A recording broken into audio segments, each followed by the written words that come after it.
Okay, so Allie, let's start with telling people where you are and what you're doing right now. Yeah, I am currently in Athens, Greece, playing volleyball. I'm playing for a team called Olympiacos. It's the first league in Greece. They just came up from the second division, so just came up to the first league. I'm the captain this year, which is pretty cool. Cool experience in the professional world. It's the first time I've done that. But yeah, I'm in Athens playing. Very cool. So, well, we'll get back to your professional career here in a second, but let's circle back to the days at Theodore Roosevelt High School and how you ended up becoming an Eagle. How did that become the thing? Yeah. So I had originally committed to another university. Things fell through, I just kind of had a messy recruiting process. And so we were actually driving to Volleyball Nationals in Columbus that year. We drove past Ashland, and my parents said, "Oh, you could always go to Ashland." And my first thought was, it's in a cornfield. Why would I go there? And so I ended up at Nationals. I met with Cass Dixon, which her daughter's playing now, which is so cool to me. Yeah.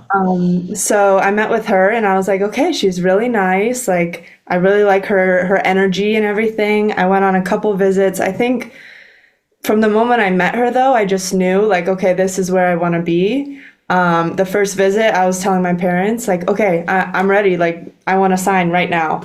And they're like, no, like, give it some time, like, wait a minute. And I was like, no, it's okay. I'm ready. Like, let's do it. And so, yeah, I ended up one more visit, I think, and then we got the offer and everything and signed for it. So it was like huge relief. And I was really happy with the decision. And the rest, as they say, is history, right? Exactly. So I'm looking back at your career, and freshman year, you make the NCAA tournament.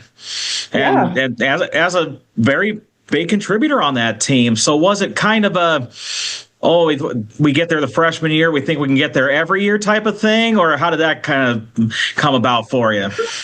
So freshman year, I actually almost quit like the second week. Just because like I didn't mentally prepare myself. So anything that we did, it was like, okay, like this is great. I made it through this season. This is going really well. Making NCAA was like huge, like cherry on top of like, okay, I can do this. I can keep working. I can keep doing this sort of thing. And then after that, okay, the goal obviously is always to make NCAA.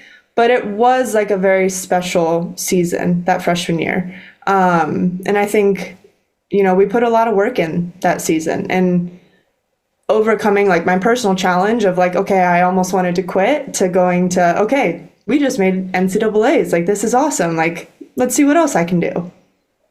And then fast forward to your senior year and you get to go to the NCAA tournament again, and you get to do it with your sister. So that had to be a pretty cool season too.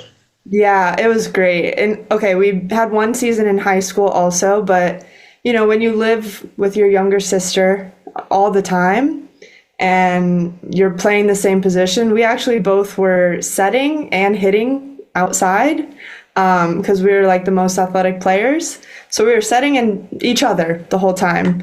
And, we start to fight like sisters do.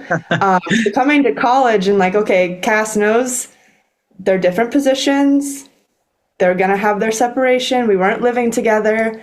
It was so much fun. It was so nice. It was such a cool experience to be with my sister. I'm very, very lucky that she chose to go to Ashland too. Very cool. And you finish your career, you're one of only 4 players in program history to have at least 1,000 kills and 1,000 digs. So to be in that kind of space where it's kind of there aren't too many people who have done it, what is that like for you to be in the next exclusive company? It's really cool. I'm very lucky. I'm lucky for the opportunities that were given to me during that time. I'm lucky that Cass trusted me all 4 years to play, be a starter, and be involved in the game. I think it helped me grow a lot individually as a player, and I hope it helped contribute to my teammates and help them to have high goals too. So yeah, I feel very lucky. And you mentioned it. You got to see Cass's daughter, Marin, when she was a lot smaller than she is now. And now she's the starting setter for the team in her junior year. So what is that like to kind of follow that as it's happening now? It's so cool. It's so, so cool. I do remember Marin, like she was little, and watching her now at Ashland, it's so cool. I remember Cass telling me that she had photos of Marin playing club volleyball where she was doing a cheer like how I do it because she saw me do it. And now I get to watch her and say like, oh my gosh, she's so grown up now. My parents went to a game a couple weeks back, and they sat with Cass, and I made sure it was like maybe 1 a.m. here, close to that. And I was like, I got to call them. I got to say hi. I got to see how Marin's doing. And it was really cool. So then you finished your career at AU, and at what point did you decide, I want to keep playing and I want to be a professional at this? Yeah, so I actually went to be a grad assistant for 1 season. I was at Walsh University, and I didn't love my experience there. So I started thinking, okay, maybe I should look into playing professional.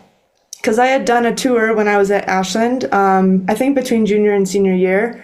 I did an international tour for like 14, 15 days. And I thought, okay, this is something that I would enjoy. I like to travel. I want to see more of the world. So I finished at Walsh, and I was doing like a substitute teacher job. I got an agent, had a video and everything. And I was actually subbing at my mom's school when I got my first offer. So I ran into her room and I'm like, Mom, this is an option. Like I can do this. So my first offer was in Cyprus. And at first I thought, okay, Cyprus is Greece, the same thing, which it's not. I've learned since then. And I just quickly was like, yeah, let's do it. Why not? Like, let's try it out. And let's try it out. And almost quitting out in your freshman year has turned into a long professional career. So how many different places have you played since then? Yeah, so I was for 4 years. I was in Cyprus with the same team. After that, I went to Greece. I was also in Athens, different team. It didn't work out very well. The team just like had a lot of budget issues, management issues. So I had to leave. Have like October, maybe mid-October. And then, so in December, I signed to play in Thailand. So I was in Thailand for 2 months, won a championship there. After that, I returned to Greece, but in the north in Thessaloniki, a different city. Had 1 season there. Last season, I was in Switzerland, right on the border of France and Germany. And then this year I'm in Athens. So this is my 8th season, I believe, if I'm counting correctly.